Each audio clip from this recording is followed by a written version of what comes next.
Baik,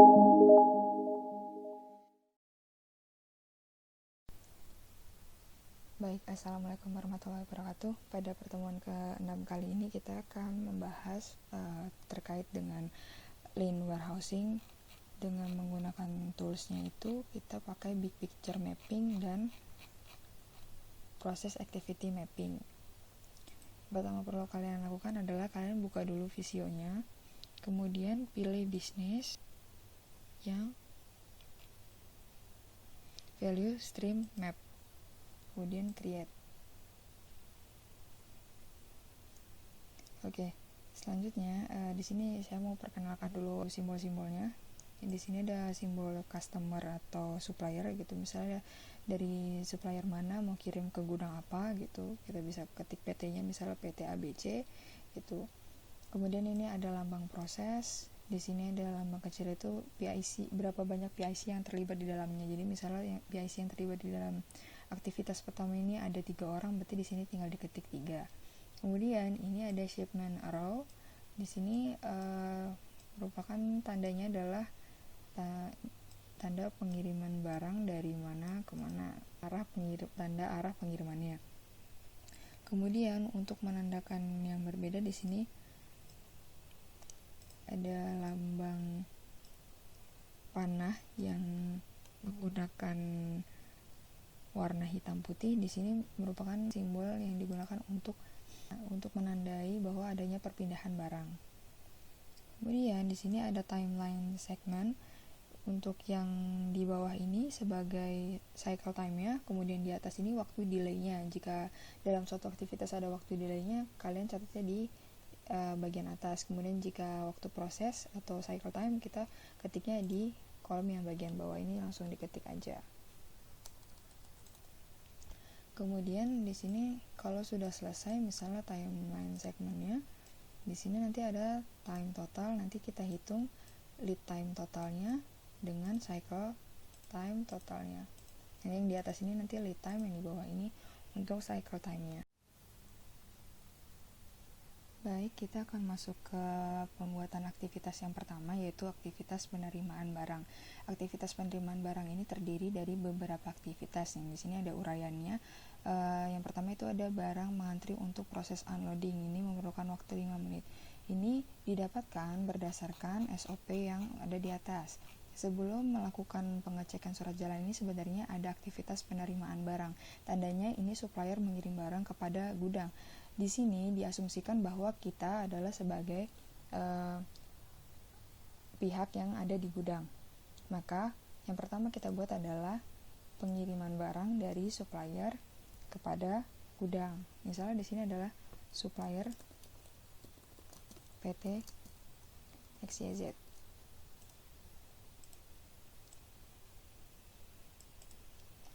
Supplier PT XYZ mengirimkan barang nih. Di sini ada proses penerimaan barang. Pada saat pengiriman ini, kalau misalnya supplier ini hanya mengirimkan informasi saja melalui electronic information,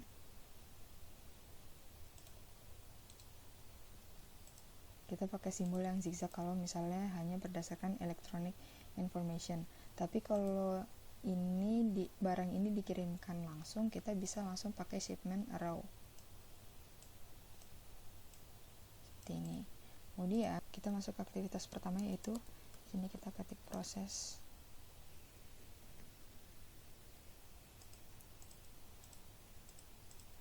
Untuk yang di bawah ini kalian kliknya sampai ketemu yang warna ini ya, hitam, baru masukin penerimaan barang. Ini jangan lupa ukurannya diperbesar supaya kelihatan. Aktivitas pertama yaitu penerimaan barang. Kita lihat lagi uraiannya. Penerimaan barang terdiri dari barang mengantri untuk proses unloading, pengecekan dokumen dan lain-lain. Ini kita pindahkan penjelasannya di bawahnya sini. Kita bisa menggunakan rectangle biasa di bawahnya.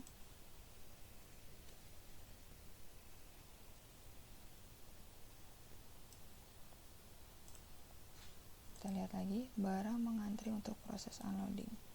Kita kita ketik di sini aktivitas, uraian aktivitasnya, barang mengantri untuk proses unloading.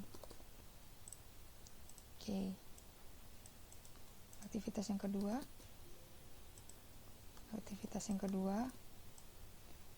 kita lihat lagi.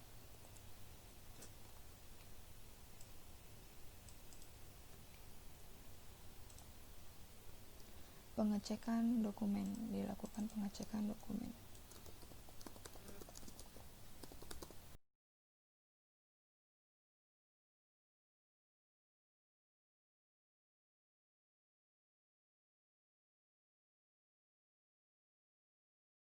Oke. Kalau kertas yang nggak cukup, ini bisa diperbesar. Klik Ctrl, tahan, ini diklik resize-nya, ditahan, kemudian tarik ke bawah.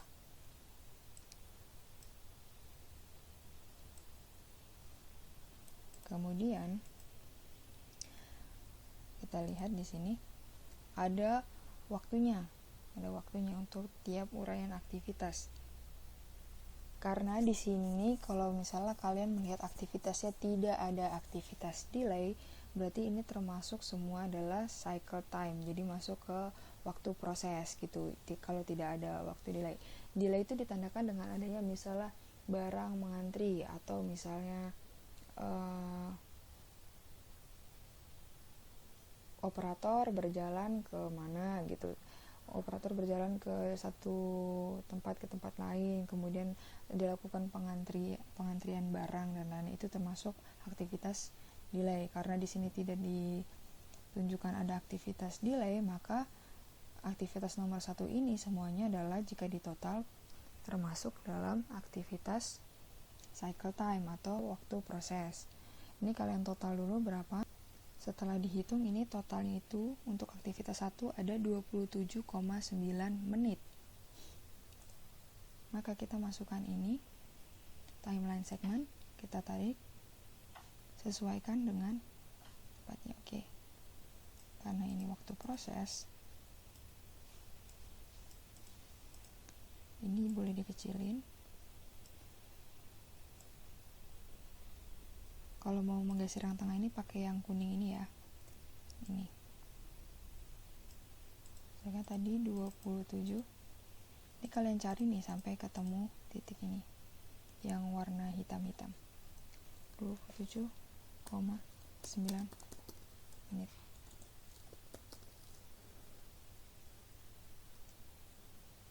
Atau ini aja.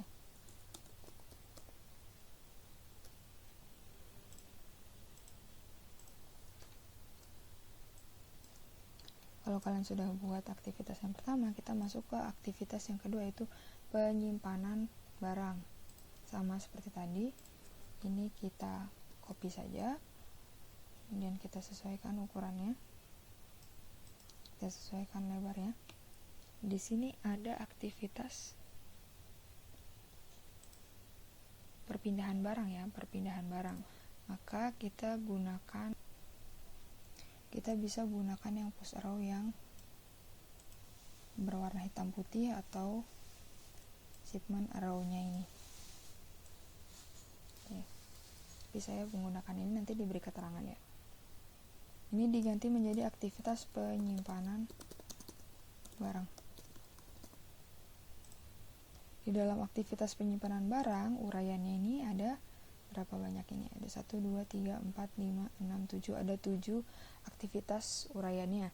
Ini dibuat sama di sebelah sini, sejajar dengan ini. Jadi kalian buat 7 penjelasan uraian aktivitas. Kemudian kalian buat lagi timeline segmentnya. Kalian bisa copy dari sini atau buat yang baru gitu. Nah, ini nanti disesuaikan ya. Kalau misalnya kurang, bisa disesuaikan seperti ini. Terus nanti total waktunya kalian lihat lagi di sini apakah ada waktu delay. Jika tidak ada waktu delay, maka ini termasuk cycle time semuanya. Di total, kemudian jumlahnya dimasukkan ke sini.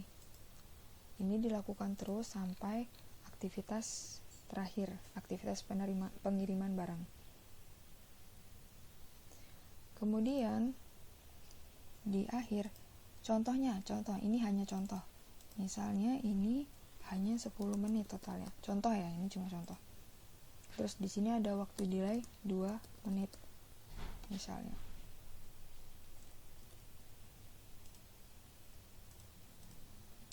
Ini udah terakhir nih, misal aktivitas ini udah termasuk aktivitas pengiriman barang gitu. Atau kita buat simulasinya misalnya.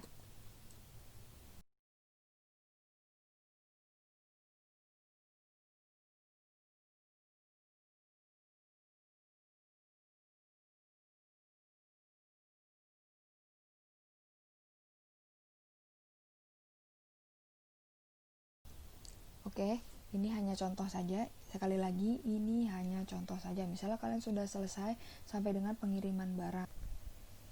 Selanjutnya di sini, kalau sudah selesai, ini hanya contoh ya. Di sini nanti kita bikin cycle time dan lead time totalnya. Di sini, yang di atas itu adalah total lead time-nya di atas ini. Kita ketik total lead time. Berapa menit? Ini total lead time didapatkan dari jumlah keseluruhan, mau aktivitas cycle maupun aktivitas delay. Tadi yang pertama itu ada 27,9 menit ditambah 2 menit tambah 10 menit tambah 10 menit tambah 1 menit tambah 10 menit. Nah, totalnya ini masuk di total lead time. Oke, jadi di sini total waktu lead time-nya tadi 27 ini sampai dengan 10 menit ini ada 60,9 menit. Nah, yang di bawah ini kita ketik sebagai total cycle time.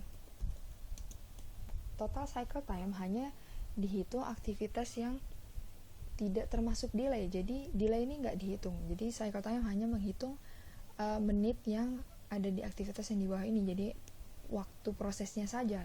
Jadi 27,9 tambah 10 tambah 10 tambah 10. Totalnya adalah 57,9 menit.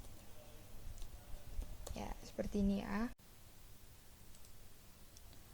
Kemudian selanjutnya kalau kita udah selesai bikin big picture mapping, kita akan membuat proses activity mappingnya. Nah, di sini formatnya seperti ini. Jadi ada nomor, ada aktivitas, ada uraian aktivitas. Tadi nomor 1 yang pertama itu penerimaan barang. Kalian tinggal pindahkan saja nih yang dari sini. Uraian aktivitas pertama, barang mengantri. Yang lengkap ya, ini hanya contoh saja. Barang mengantri, kemudian pengecekan dokumen. Nanti bisa lihat di SOP-nya juga untuk lebih lengkapnya. Kemudian waktunya itu juga mengikuti waktu yang ada di sini, 5 menit, 2,2 menit, 5 menit, 2,2 menit, dan seterusnya, pokoknya sampai selesai, sampai dengan aktivitas terakhir yaitu pengiriman barang. Ini diisi lengkap ya, nanti jangan lupa di merge supaya rapi gitu. Misal di sini total penerimaan barang itu ada 5 aktivitas, berarti di merge seperti ini. Nanti ini diisi apa. Kemudian dilihat di sini ya, kategori aktivitas yang pertama yaitu barang mengantri. Barang mengantri itu termasuk aktivitas apa? Misalnya aktivitas delay kak, oke, di sini ditandain aktivitas delay. Kemudian pengecekan dokumen termasuk aktivitas inspeksi. Jadi OTISD ini adalah O yang pertama operasi, terus ada transportasi atau perpindahan, kemudian ada inspeksi, ada storage atau penyimpanan, dan sini ada delay jika termasuk delay.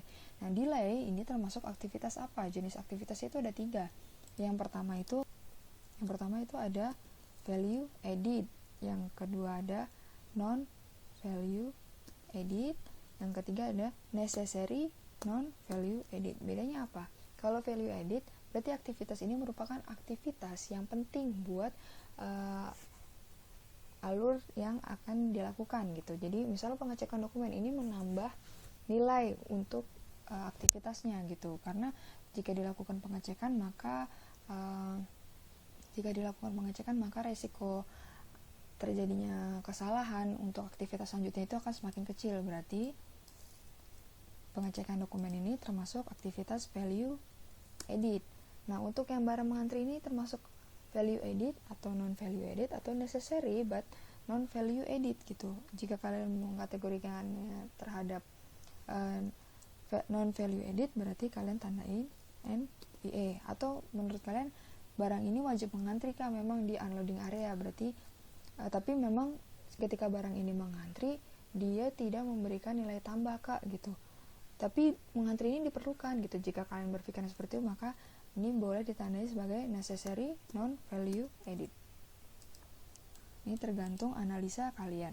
Ini dikerjakan sampai selesai. Jika sudah selesai, nanti kalian akan melakukan identifikasi wasting atau pemborosan.